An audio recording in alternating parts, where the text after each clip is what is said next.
आपको किसी की औकात नजर आ रही है धरना देने की? ये धरना देंगे इनकी? आपने 9 मई के बाद किसी एक एहतजाज में इनको देखा है? ये लाठी से दूर भागने वाले हैं और ये सिर्फ खान को गलत मशवरे दे सकते हैं। बाकी मैं इंतजार कर रहा हूँ ईद के बाद इंशाल्लाह अल्लाह ताला इनको शर्मिंदा करेगा। न ये एहतजाज कर सकते हैं, न ये खान को निकाल सकते हैं। 1.5-1.25 साल से इन्होंने पार्टी की हिकमत अमली तितर बितर की हुई है। हर वक्त जो है वो लोगों को लारा दे के ट्रक की बत्ती के पीछे लगा लेते हैं।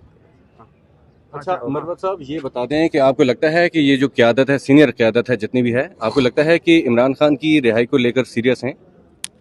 मैं कतई नहीं समझता हूं कि इनके पास क़यादत के पास खान की रिहाई के लिए कोई काबिल अमल स्ट्रेटजी है।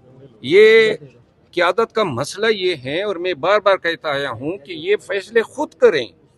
ये हर चीज के लिए जो है बाथरूम जाने की इजाजत भी खान से तलब करते हैं।